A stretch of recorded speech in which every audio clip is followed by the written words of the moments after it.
On the pod today, we have Fope, content creator, small business strategist, author of Situationship, owner of By Foxy, owner of Small. I can go on and on and on. Hi, Fope. How are you doing? I'm doing so good. When you listed all the things, I was like, okay. Were you like, your brain was like just... No, you know that when you're introducing, what are they called? A guest speaker, and they have to just like... You just keep your head down. That's what I was doing. I was like, okay.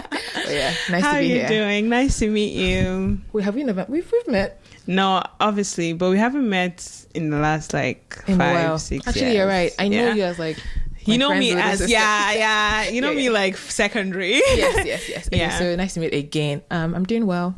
Thank you for having me. Very excited to be here. Thank you for being here. Thank you for being here. I'm really excited to have you on the pod today because I feel like when I think of you, I think of somebody that does a lot of things, and I really want you to be able to tell us more about everything you do. But before we go there, how's your weekend going? Do you have any plans this weekend? How's your summer been so far? Summer has been annoying because why is it raining? Right? Yeah, that's why I'm like, we only get 3 to 4 months of summer in Canada, and it's not doing what it's supposed to be doing. So that's been that. Like, I was supposed to go to the beach the other day, and it was raining, and I'm like, this is not what we signed up for. That's how summer is going. But otherwise, I think I'm happy that it's warm. I cannot complain too much. My weekend, this has been a highlight of my weekend. So excited to be doing it. And you know how you said to bring my full self and not like try to just compartmentalize. That's exciting because sometimes I feel like I'm doing too much. But it's great to just be able to break it all down today and share about it. And for the rest of the weekend, it should be fun. I think I'm going to an event at church, so that should be fun. Sweet. Honestly, I woke up this morning, I saw the rain outside. I'm like, it's July. Yeah. Like, it shouldn't be spring anymore. Yeah. I don't even know. At this point, we're in fall. Like, we skipped over summer and we went straight to fall. Yeah. But honestly, I've really been staying home a lot this summer, which I feel like it needs to change. Is it due to trying to save money? No. Okay. Because I know once you go outside, any small thing. Fair enough. But like, the thing is, I like to have a great time, but like, I can't have a great time if it's not sunny. Like, yeah. Well, that means you don't have a good time in Canada most of the time. Most of the time, no. No. I'm just saying, like, because I feel like the rain is really discouraging people from going outside. It is, yeah. And honestly, I might as well stay home and work. The umbrella is not part of the outfit, so like it's not. Yeah. It doesn't go with anything. Yeah. So I'll just stay at home. Yeah. But I'm like, you are like a full person. Like, I remember when I think we were speaking on a panel at MFH, and I was just like, wow, like I was so inspired. I was just like, wow, like I've always known you to be like an OG, but like then hearing you speak about yourself and all the things you've accomplished so far, I was just like, damn. But let's talk about this book. Okay. Because when that came out, I was like, is Fope a relationship coach or what's going on there? Like, okay, so that's an interesting one. So I always felt like I could write a book. Like, I've been writing for a while. As a child, I used to write articles for like the magazine, school billboards. That was a thing as a child. Like, I just was good at it. And I think I had, maybe it was a creative writing teacher. I went to one of those bougie schools, and she was like, she encouraged me. Like, she said, did you school here? No, I went to school. It was CTC, Christ the Cornerstone Primary School. It was in Ikeja. Oh, okay. I also went to CIC here. Oh, okay. I've gone to a bunch of schools. Okay. But yeah, the primary school teacher, like, she really encouraged my writing and like made me seem like I was good at it. And then on top of that, my mom used to, anything I write, she would scan it and take it to work and like be bragging to her friends about it. I love that. That was like an early hype for my writing. And I did a bit of it in secondary school. Every time we'd have like any of the magazines the school was putting together, I would write a little poem or something. But I didn't really do it as a career. I didn't think it was a career. I don't think I have the full writing career in me. I have many different little talents. And I think this is me just trying to like do as much as I can with the talents I have. It's almost like the other day I was telling my husband about how I felt like I needed to niche down a little bit more. And I think he raised the story of the 5 talents guy in the Bible or something, and how like, why would you have 5 and then be trying to bury the 4 and something like that. So I'm embracing it, that there are different things I'm able to do, and it is what it is. You know what? Like, people have been throwing down this niche word around the whole place. Everybody's like, you need to niche down. You need to find the audience. And I get it. It's the desire to be able to define you easily. She's a doctor. Yes. She's an artist. Like, easy. But like, that works for some people. Yeah. But how do you tell that to someone that's a multi-hyphenate that like, you need to niche down? It's something I'm always battling in my head. At different times I'm more comfortable with it than others. Like, when I have to create a website, I'm like, oh, wouldn't this be so easy if you just had the one thing you do and it would be straightforward. But I'm getting better at like telling a story that makes it all connect together, because like you're saying, I'm a full person and there's different parts to it, so it will come to it. But you asked me about this book and I don't know how I went on this tangent, but I think it's still helpful. So the book, I said I wanted to write a book, and in my chattings with my husband before we got married, I had mentioned that I felt like I would write a book at some point. I just thought it would be like something towards the end of my life, not end like when I'm dying, but when I've achieved some more things, I figured I would write. And then I think we used to chat about different things, and I would be saying I'm watching Netflix or something, and it's like every single day Netflix, would you start writing this book? You want to write? I know the shade. So you love a supportive husband. Yeah, I know. So I started writing, and then the pandemic happened afterwards, and I had even more time. So it was like, okay, that book, are you going to write it? So I kept writing. I wasn't sure how it would make sense together, but I figured I'm not trying to be an expert that I'm not. What have I done with my life that I want to share with somebody else? And there, I was looking at my journal and I realized that I had written in 2018 that I was no longer going to play with my own heart. Like, I figured there were all these relationships or situationships rather than like, they're not defined, but you're catching feelings and you're doing all the most and you're invested in it and nothing comes out of it. So I wrote a plan for myself. I said how to stop breaking your own heart in 2018 and henceforth, something like that. And because I'm an oversharer, I think I shared a bit of it on Instagram, and like I saved a bit of it, and I think it was well received, or I just really felt like it was a guiding principle. And so it's 2018, I was like, anybody that I'm talking to now, I want to be serious about them or not. Like, I also know where I stand. I don't want to be dilly-dallying. So that was my experience. It worked out because that same year I met my husband, all the rest worked out. And I said, okay, it worked for me. Maybe that should be the subject of my book. So I made it Situationship, How to Stop Breaking Your Own Heart.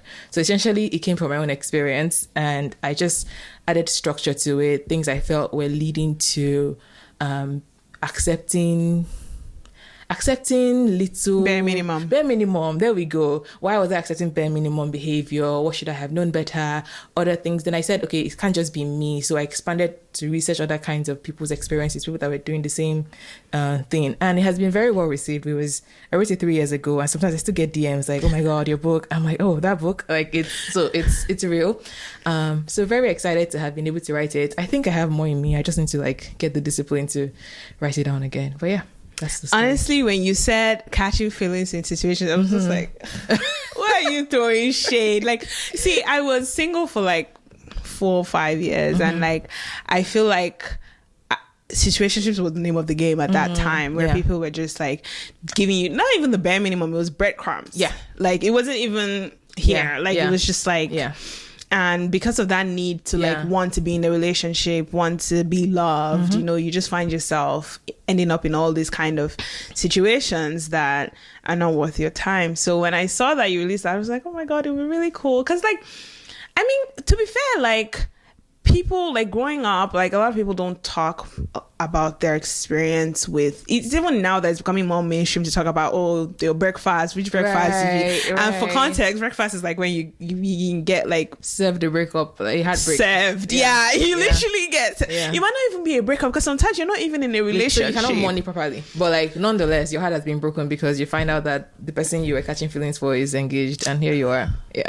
or has kids, or you know, sometimes it's not even like something you can even hate on. It's not even like they're engaged. It's just that the person you were catching feelings for was not a serious person. Period. That as well. So you can't. What are you mad about? So it's just yourself you have to blame. Which is why I said the subtitle was How to Stop Breaking Your Own Heart, because if you really take ownership of it, there's things you can look out for, there's questions you can ask, there are standards you can put up for yourself to guard your heart, if you will. Do you feel like you always know inside of you, like your gut feeling, but like you're just in your own way, or you're just holding on to this thing? You find yourself excusing nonsense behavior, like, I feel like but you just want to accept it, that maybe it will lead to something more.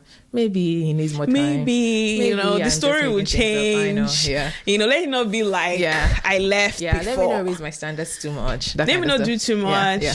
I find myself doing that a lot. And it's actually interesting.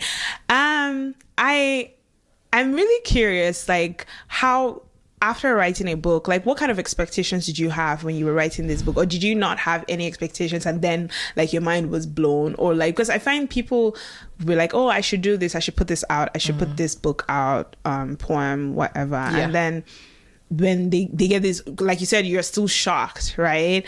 That people are, like, messaging you and saying, like, did you not expect people to buy your book? I mean, I don't know. I didn't have high expectations per se. I just wrote it as something I felt like I wanted to do.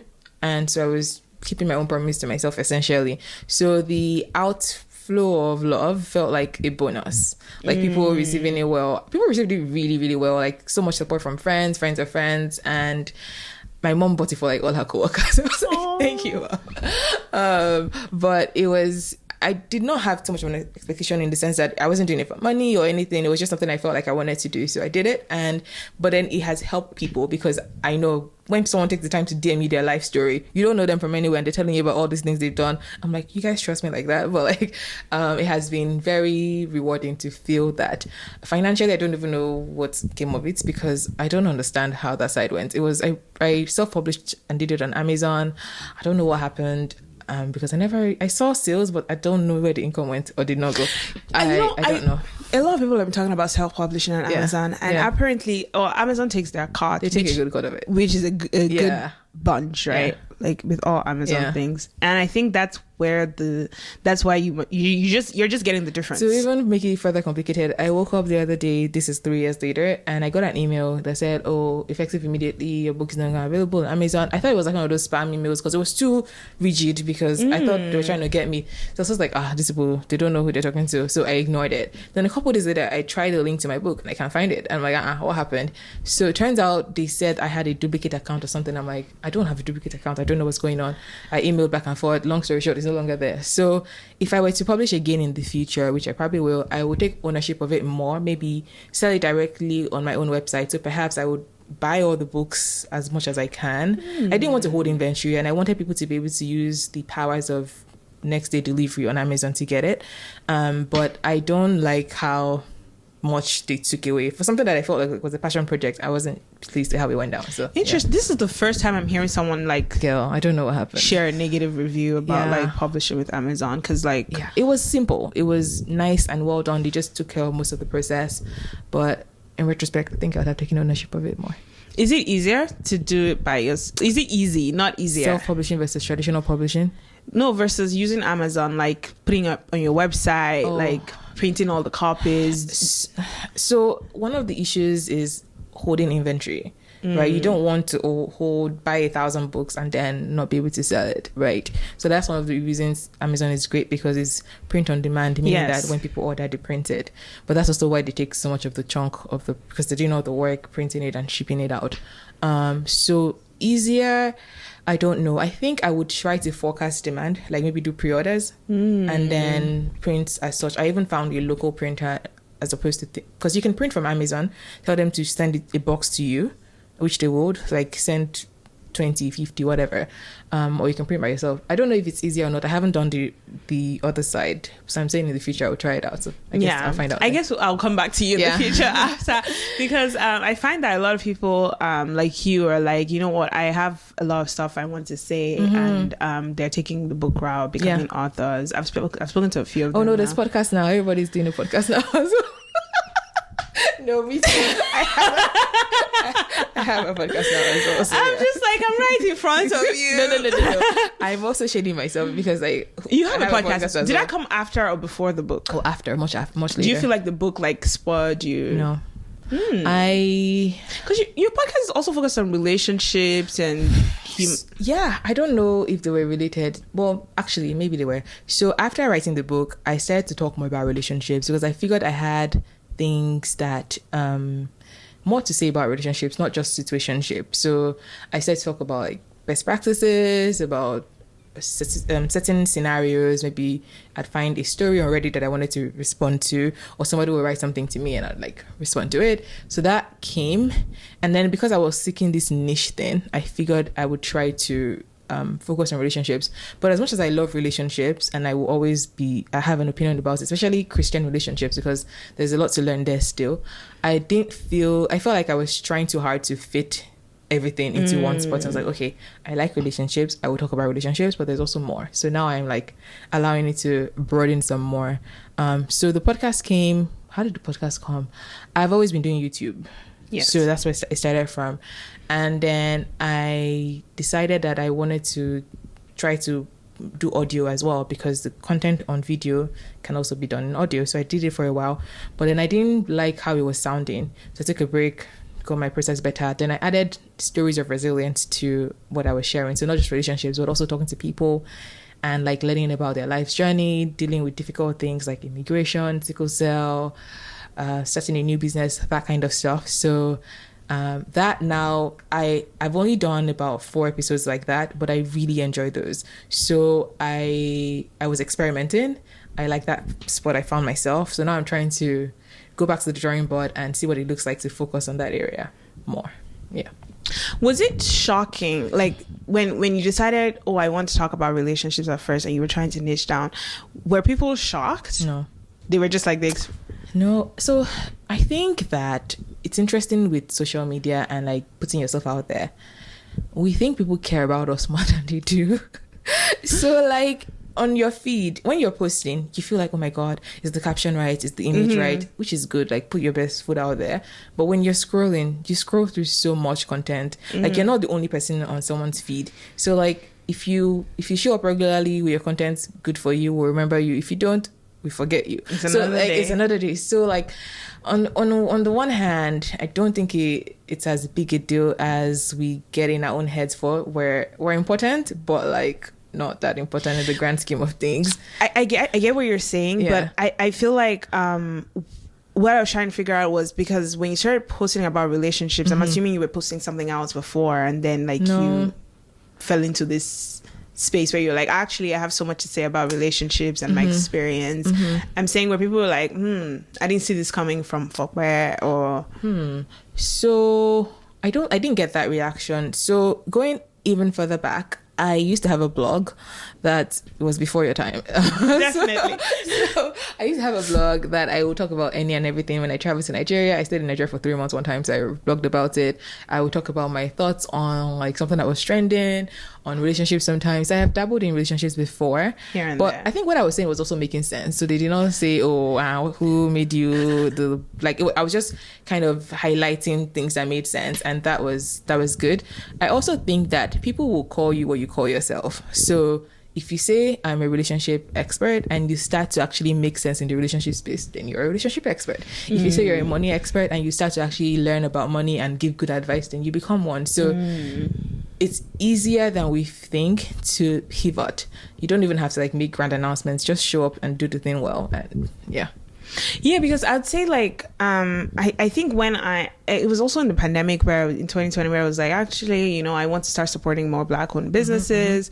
At the time, a couple of my friends were entrepreneurs, so it was easy for me to just start like supporting their businesses. But then like when I started to make it like a more intentional, this was even before launching SoPlugged, when I started to make like an even intentional decision to be like, where are these Black-owned businesses? How can I put people on? How can I put myself on? I find like a couple of people were like, are you doing this now? Yeah, like, are you doing this now? And I was like, well, I don't even know. At the time, it wasn't even something I was doing. It's just something I was excited about. Like, listen, there are people. Were they friends? Acquaintances, I want to say. I think sometimes people want to be, a couple of things. Maybe they want to support you more. They want to understand what you're doing so they can support you more. Or maybe they want to like understand your drive for it. Like, why did you suddenly start doing this?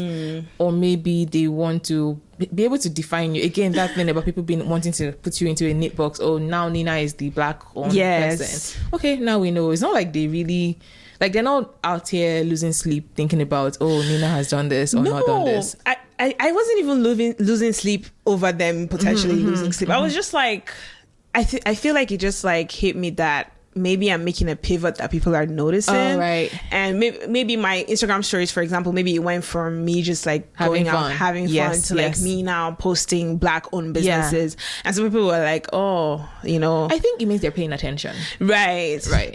So I feel like that's what I took away from that. Yeah, they're paying attention, and it's good. You're becoming known for something. I guess once you start doing something consistently, you become known for it as well. Yeah, and that's what I'm saying. Like, when you became known, I started getting invited to speak to things. Right. I started getting asked about my opinion because you on were relationships. at a dating. I've been at a couple.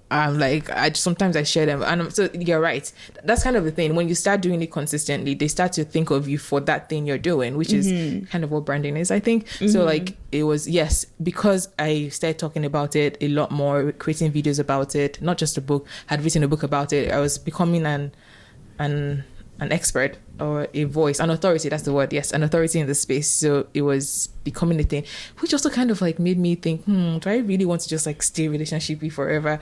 So I started to broaden again, but yeah.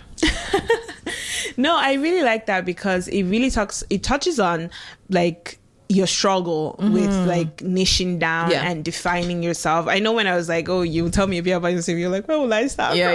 I'm just like, it's really interesting, because for me, I'm kind of person that, like, if I say I want to do something, I go all in.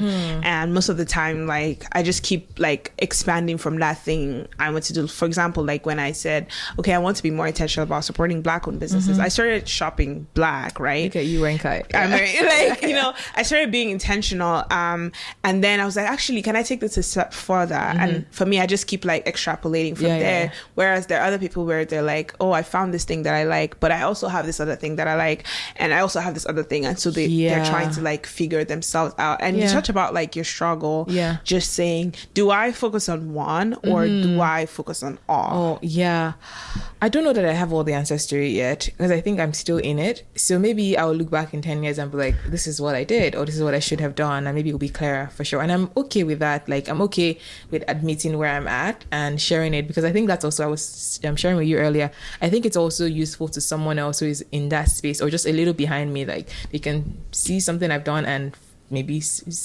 pattern their life a little like it. I like to look for people like me in different spaces. So even though this is a very wild example, I look at Beyonce and Rihanna. So, and like, they have multiple things they're doing.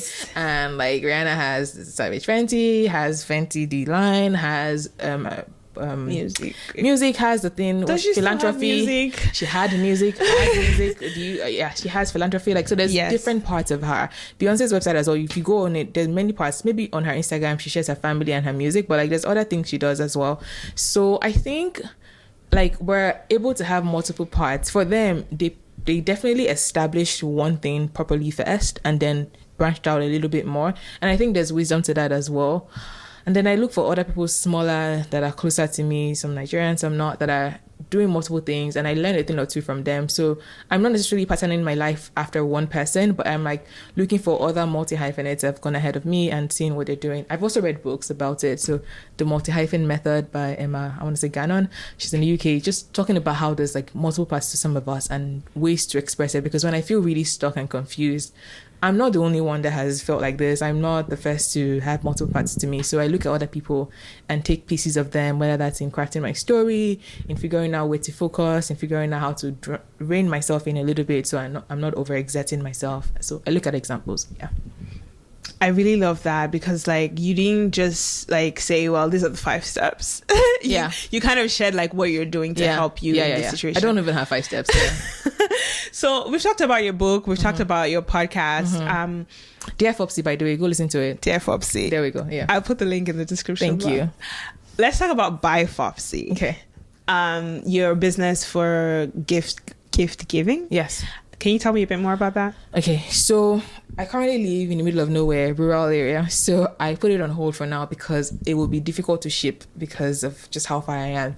But so By Foxy is a gift box business where I curate gifts mostly for busy professionals, whether that's like corporate gifting. So a realtor wants to like gift her clients who just closed the house a gift box, or like a company wants to send gifts to its maybe top medium business spenders, people that have spent a lot on advertising this year or something like that. I don't know, things like that. Or also individual gifting. So maybe seasonal areas like Valentine's, holiday, Mother's Day, Christmas, when there's like lots of gift giving and people don't even know where to start from.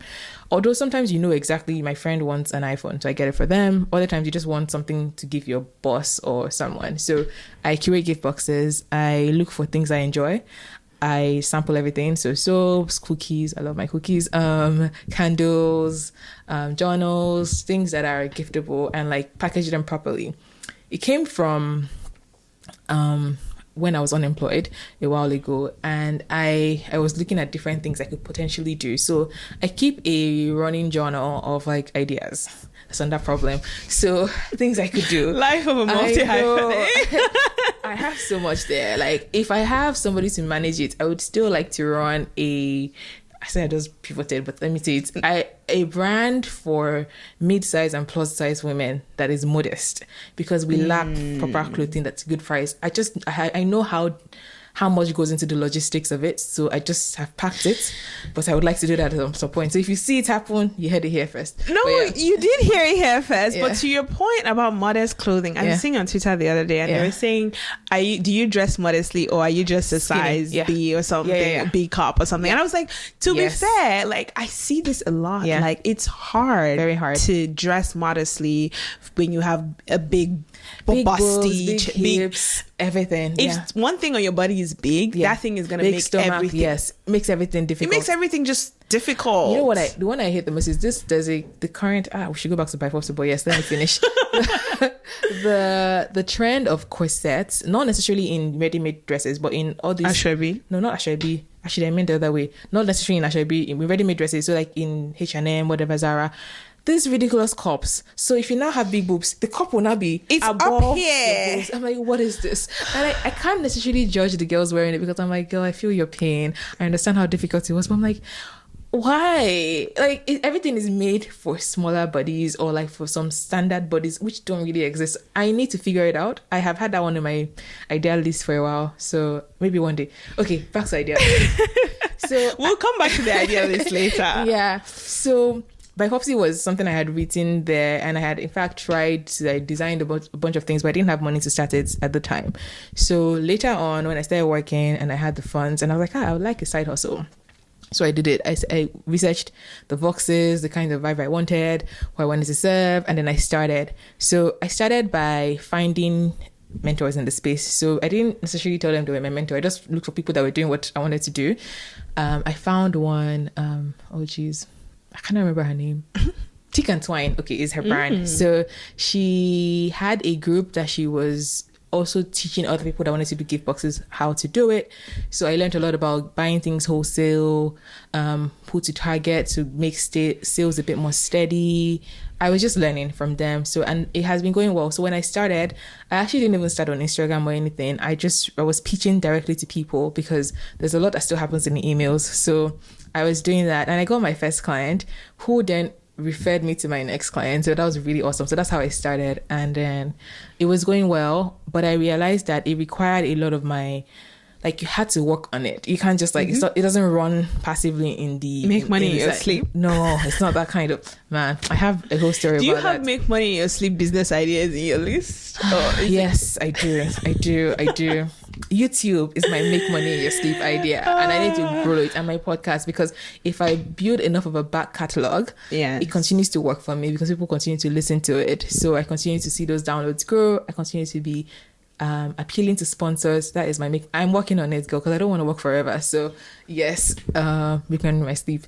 So yeah, I realized that by Foxy wasn't a make money in your sleep style business. It required a bit more of intention, and I was getting really busy in my 9 to 5. So I said I would slow down and then try to be seasonal. Anyways, so that's kind of where it's at right now. Now that I am doing content full time, I have more time. So once I move out of my rural area, I will go back into it. Nina is laughing because she had to drive quite a bit. No, because I live in Cambridge, so I was like, I'm sure. I was very chill about the whole thing. I was like, I'm sure it's somewhere close by. And on the way here, we were seeing horses, like. Yes. I was just like, absolutely not. Closest to Listowel. It is close to a lot of Mennonites. So there you see buggies, horses. It is very interesting. So if you ever wanted to come visit, it will be a fun drive. Maybe I should do a YouTube video about it. It'll be fun. I think you should. Okay. I think you should. Yeah. But it's really great because what I'm hearing from you is that like you listen to yourself. Girl, I have conversations. My husband thinks I'm mad sometimes. I forget. I have full-blown conversations, or I will not say it out loud. I'll be doing this in my head, then my face is concocted and it's like yeah, so it's very interesting. And more than listening to yourself is a situation where it's like, is this working? Yeah.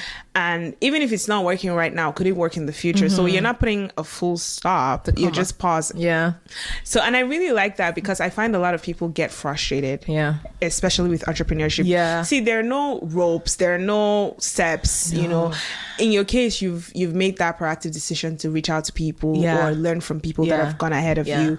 But most people, when they hit that first roadblock of logistics or dealing with wholesale or vendors, they're just like, actually, no. Oh my God, my Foxy is very logistic intensive and also capital, because you have to believe that it will sell and buy all those things first before you then like sell it. If you're selling to individuals, which is kind of why selling to corporations is a bit better, because you get those large orders and then you can use their money as the capital to buy the stuff. Anyways, fun stuff. Yeah, it's entrepreneurship is not for the weak. It's not. No, it's not. Yeah. This podcast is brought to you by SoPlugged, an online directory of Black-owned businesses in Canada. We also work with entrepreneurs to improve their digital presence with custom-made websites, social media advertising, and product photography. To learn more about SoPlugged or to list your Black-owned business for free, visit www.soplugged.com. But I love that you've bet on yourself. Yeah. And you've gone ahead full steam with it. And now you're running Small and Thriving. Yes. And you're working as a small business strategist as well, working with small business owners. How has that been so far? It is going well. So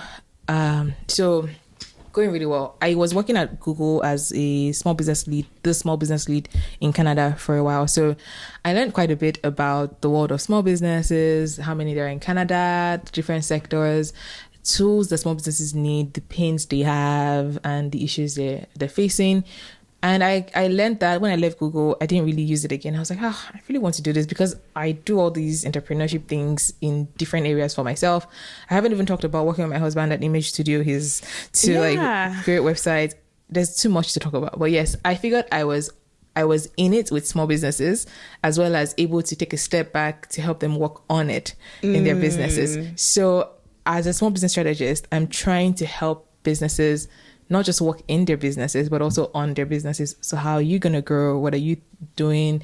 Is there a strategy to your social media? Is it only social media isn't to reach people? What happens if your account gets blocked? Like just thinking about holistically how to grow and where you need to go. So I offer like consulting services with them, but I also share a lot of stuff for free on the internet just to help people that cannot really yet pay for anything, because you can learn things for free. I have learned a lot of things for free, and I think use all the things you can get for free. And then if you really want targeted help, then book someone.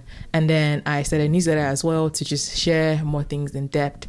And once I go back to podcasting, I look forward to also interviewing small business owners about their stories of resilience. So I've done personal stories of resilience and I will continue to do that.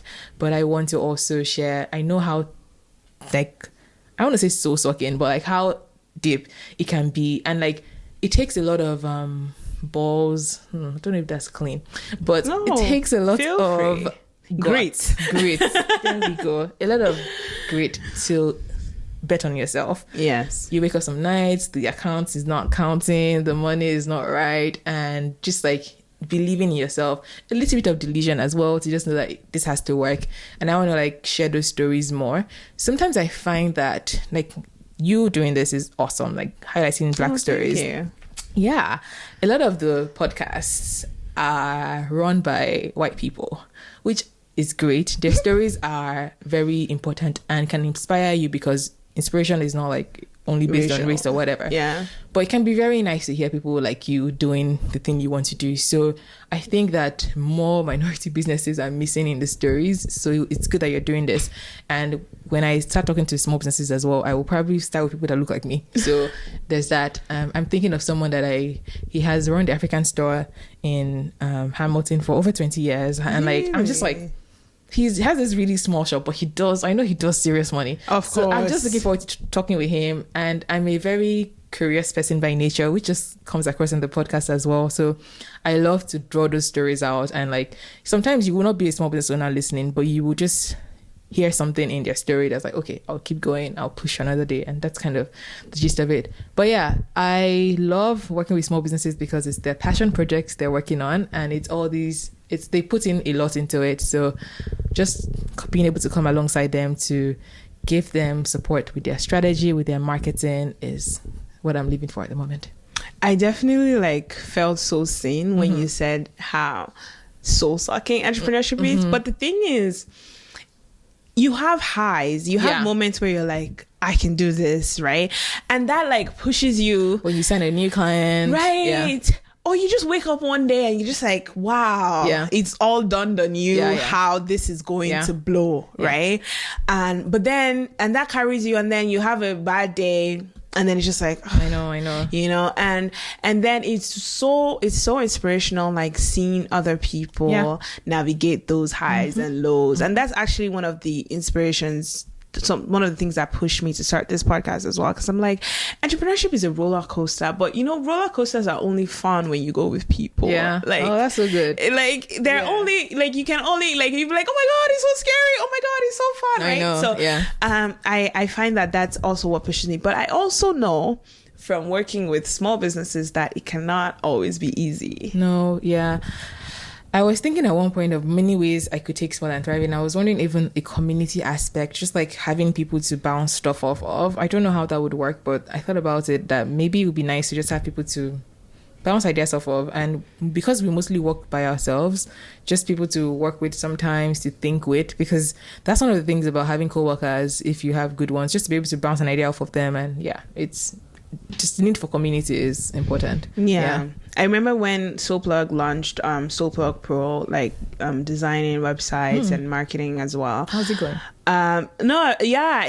It was very challenging at first, because I think to your point about like getting more Black entrepreneurs to share their story, because people see it as a side hustle, a passion project, and they see it as something they pick up on the weekends. So they don't see it as something that they need to invest in. They don't see it as something they need to work on. They don't see it as something they need to amplify. Right. But me, on the other hand, we're like, actually, you can amplify your story on this podcast. You can amplify your business. It helps you reach more people. You can reach more people with a website. You're telling them all these things, and they're just like, this is my weekend project. And it really isn't. Like this past week, I saw somebody I had created a website for that at the beginning was hesitant about the whole website thing, but like she sold a 2-7 product. I'm like, on the same websites that you did not want to create before. So I was like, look at you. So eventually everybody comes on board, but it's helpful that we're like seeing ahead and saying, hey, don't just wait till you think this is where you can be if you put the right tools in place. And like, I'm a marketing professional. You work or work in marketing as well. I was a senior product marketer before I left. Exactly. So I'm like, listen, I do this stuff for bigger companies. There's a reason why they pop up when you search certain things. There's a lot of underground work. There's strategy behind it. Yes, and I feel like they look at it as, well, you're just trying to take my money. You're not, there's some people that have that view, or some people are just like, well, I'm doing fine now. I'm getting my orders through wherever I'm getting my orders, and I don't need your help with this, right? So I find that when people change their mindset to a point of, actually, even if I'm not seeing this as a business, this is something I'm working on, and if I'm working on something, I have to like give it my all and make sure that I'm invested. And I get it. I don't blame anybody, because at the end of the day, you're trying to make sure that somebody isn't about to bamboozle you and take your money and all of that. So I think it takes a while to build trust with people and just get them to see that this is something that I should invest in. I'm okay with sharing free things for a while and just like helping you see that this is something that's good for you. And some people get there, some people don't. People are on different paths. That's another thing. Even if you see where somebody else could be, they have to see it, or there's just no point. Yeah. 100%. And honestly, I've been enjoying all the content you've been sharing on Small Tithing. I've been throwing shade at Ben. I've been tagging him. I've been like, we need to do this. Like, listen to Fope. Like, we need to do this for our business. But I think it's been great what you've been building there. In terms of running, like, because right now we've talked about 4 businesses that you. Oh, geez. Yeah. Okay. Do you find that because you're working on these multiple businesses, how do you make sure that you're giving each thing the attention it needs? It's a really great question. At the moment, I don't feel like I'm doing too much because I now work fully for myself. So I no longer have to split time with a 9-to-5. And then, so that's helpful because I just got a lot of time back. I now have themed days. So I have something I'm doing on each day. Like I am pitching on Mondays. I am doing pitching and client work on Monday. On Tuesdays, I'm doing edits for my videos. On Wednesdays, I'm recording new videos. Like there's things like that I have structured with each day. It gives a bit of structure to my day. I'm also iterating, so sometimes things are not working and I'm like changing things up. I don't feel stretched. I feel like everything has its own place. In each season something is more prioritized than the other. So like the podcast was on hold because I first thought I was going to take a break till the fall because I was working full time, and when that stopped I was like, okay, now I have time, so I'm reaching out to new guests now and trying to record. So like it's like I'm juggling balls. Sometimes I'm figuring out which one needs to be dropped and which one can stay in the air. So I don't feel like I am stretching myself too much. When I think that's happening, something drops and I'm fine with putting something on hold for a while. I'm also constantly in my head. So I am analyzing my own week, the way I'm working. Is this working or not? Do I need to hire people? Do I need to get help? Yeah. That's what I'm doing. 100%. I like the fact that you've kind of like giving yourself that structure, because that's something a lot of people also fail to do when you're working for yourself. You're like, oh, I have all the time in the world. No, the days just fly by and you're like, you've not done anything. Yeah. They actually do. Yeah. And you're just like, and because you still have that illusion of time, you're like, well, I have next week. But the truth is soon you realize we're in July, even if it's raining. July is even done. It's done. Yeah. Anyways, yeah. And that time goes, and I really love the fact that you're like, okay, this is Mondays for this and Tuesdays for that.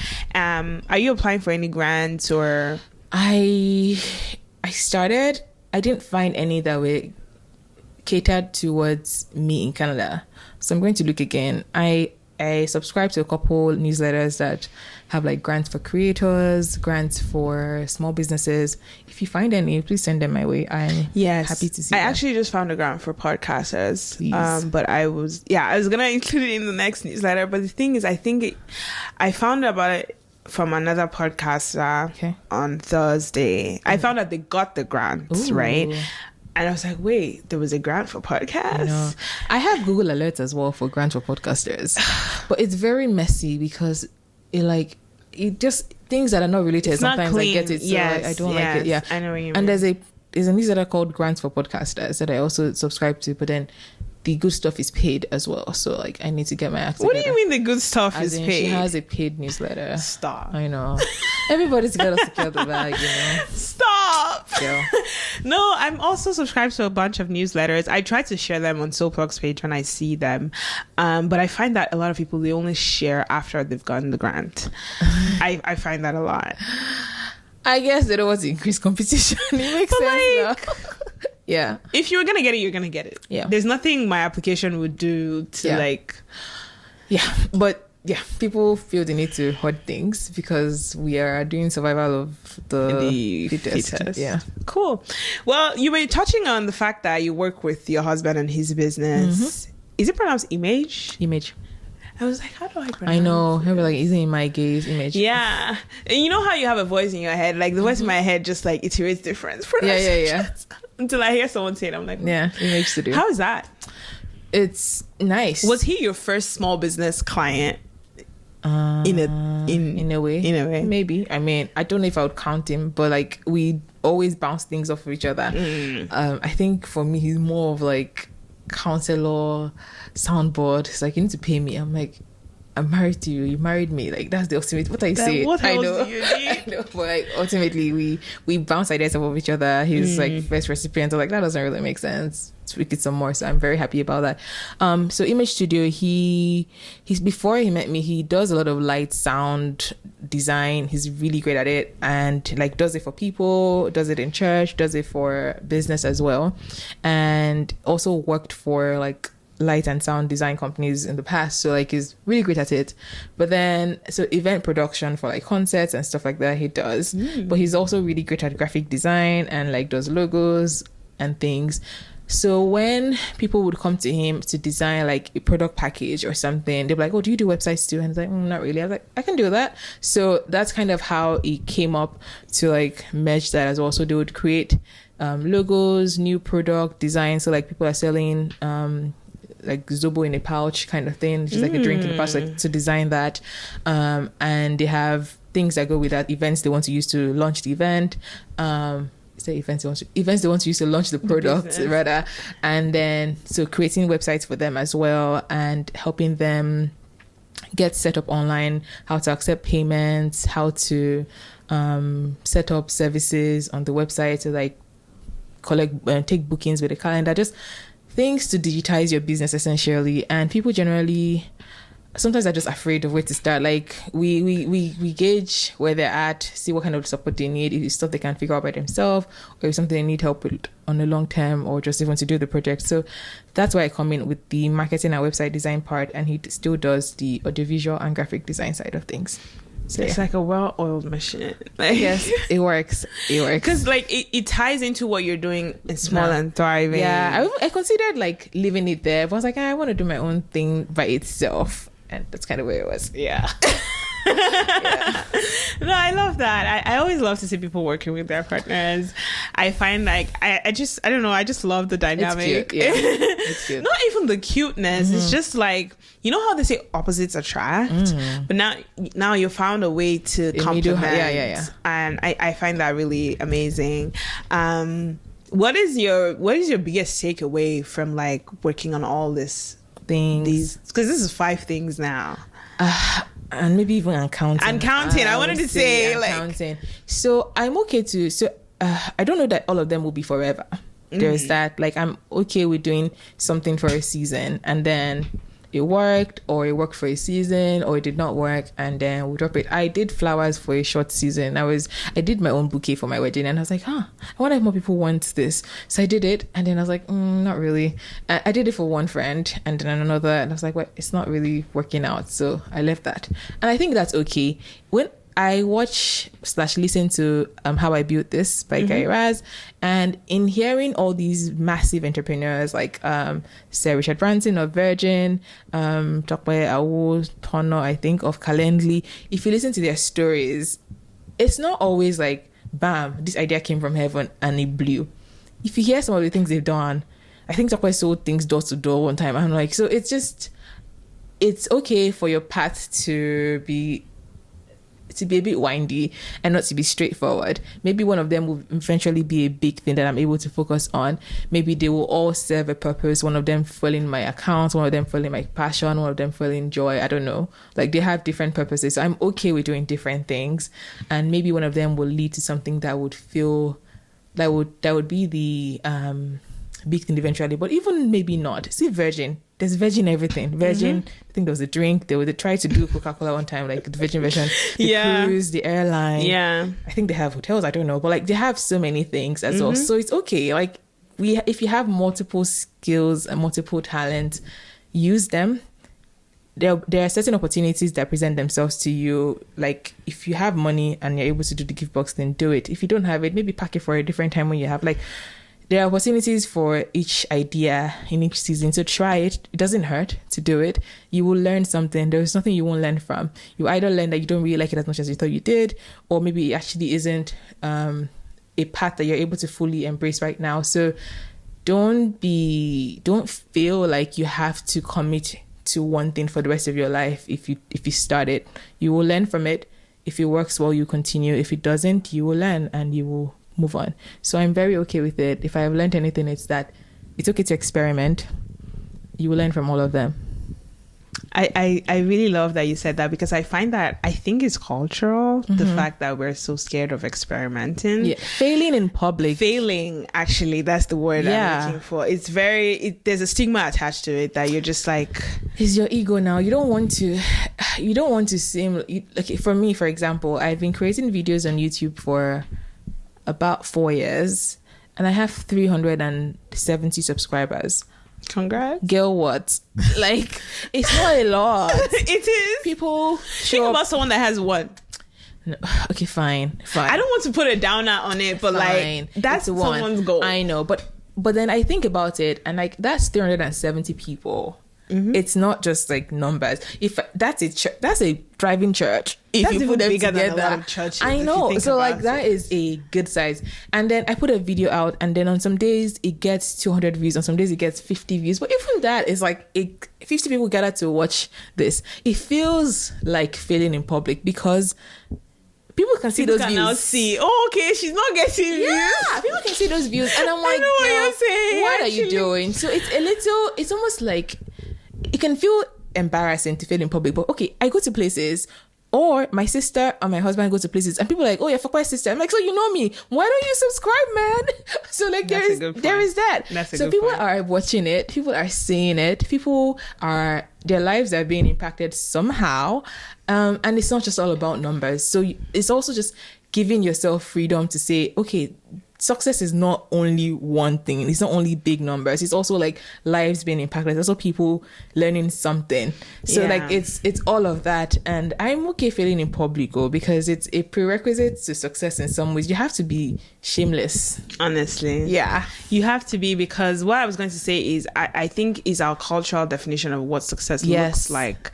The success, maybe for some people, is like, I'm not on a billboard yet, or I can't confidently say nobody's celebrating you. Yeah, like, or I can't confidently say I made this this much from my business this year. And I find that a lot of people are now discouraged. Even the by negative, because they don't want to invest in your other funds into it. You asked me who was sponsoring this podcast. I'm just literally my business sponsoring it, because that's where we're at right now. And it's okay to be there right now. Yeah, it's totally fine. What matters is that you started, right? And also sometimes it's just more time. Even Kai, like they were running for years, and despite Fisayo's following, it wasn't as big as it could have been. But then boom, they were not even making a profit. Like, I've listened to her story so many. She inspires me. People ask me why I work High Collective now. Fisayo inspires me as an entrepreneur. Like, I've heard her story so many times. And it's not just her. If you listen to even more entrepreneurs, you realize that like it's the same. Yeah. It's the ghetto at the beginning. It's for a lot of people. Ghetto. Yeah. Like, I'm telling you, even before I decided to do SoPlugged, I feel like something that was holding me back from entrepreneurship for a long time was the fact that I was just like, well, people even take me serious. Because there was a time like hair business was booming. Oh my God, yes. Everybody had a wig business. And like, I had a friend in China at the time. So at the time, people were not saying, oh, Nina, you should sell it. I was just like, I would just consume. I'm a consumer. That's what I always tell people. But then I realized that it was fear holding me back. Because even when it was time to launch SoPlugged, I was like, wait. Yeah, people might look at me funny if this thing flops, right? And because you're seeing the numbers in public. But you know something that one of my previous jobs, a manager told me, was like, Nina, don't look at metrics as numbers. Look at them as people. Yeah. So I was just saying, so people. When you said that, I was like, it reminded me of that because she's like, because I was like, oh, we only had this much traffic. Those she's are like, real people. This is real people. Coming back, even if there's repeat people, they're coming back to watch your stuff, even if it's 2, if it's 100. Obviously it's sweeter to say it when they're in the thousands and millions, but these are still people and you should value them. And these are early days as well. I was talking to someone, I don't know how much time we have left, but I was talking to someone, maybe you can call that part out. These are early days as well. I was talking to someone last week. We're doing Gen Z versus millennial stuff. So 2 Gen Zs actually. And they're talking about how it feels like they are in a hurry to be successful because like everybody's success is out there. And I'm like, I didn't really feel this much of a hurry because I'm not that old. I had internet, I had social media and all of that. But like when I was 18, it wasn't in my face. It just was not. So I got the chance to have normal pressures of, do I want to be a doctor or do I want to do something else? Not like seeing everybody doing things. So I think that the pressure is there for sure, but you have to remind yourself that you're living your own life. I think it's also the people you're comparing yourself to. The thing is, the stage of life they're in. Yes. And if you find a lot of immigrants, actually, I don't know if I can generalize the immigrants, but I know that I came to Canada when I was 15. And at the time and stage I was comparing myself to people that were in their 20s, that were in the same year as me, right? And that theme has kind of been my whole life, because being the youngest person in the room, and now I'm comparing myself with like millennials and like this. I'm just like, these people are not even my age, like.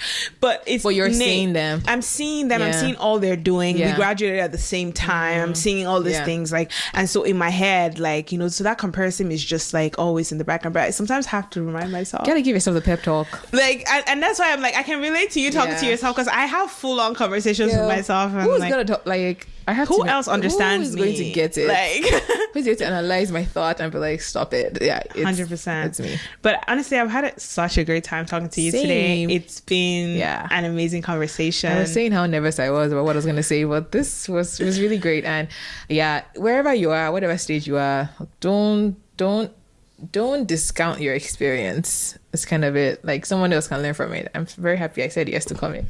I'm so happy you're here, because I'm like, who else is better? Like, you were like literally on my list of people to have as initial guests. It was your name there. Aww. I was literally telling them all, I'm like, she was supposed to be. So it was meant to be. Yeah. But anyways, where can people find you? Where can people find all the things you're working on? How can small businesses connect with you? Okay. So you can find me at Foxy the Great around the internet. So Foxy is FOPSY, the Great. So the Great. You are the Great. Like, so Foxy the Great on Instagram, on YouTube, and TikTok as well. And then my website is foxy.ca. You can also find the stuff with small businesses at Small and Thriving on Instagram. And then I have a newsletter called Small Business Savvy. You can find the link on the Smaller Savvy Instagram as well. It's a great place to just learn about growing your small business, especially for solo entrepreneurs. So check it out. And I have a podcast called Dear Foxy, where I share stories, personal stories, as well as small business stories of resilience, coming back stronger real soon. So check it out. I have a couple favorite episodes there. Start with Auntie Busola's sickle cell story. It's very beautiful. If you start on Instagram at following me, you'll find the rest. So, so that's a great place to start. Yes, at Foxy the Great on Instagram. 100%. I'll definitely put all the links in the description box so people can easily connect with you. But thank you very much for coming on the podcast, and thank you very much for tuning in to the Business Mindset Podcast. Once again, I am your host, Nina Barango, and we'll see you next Monday.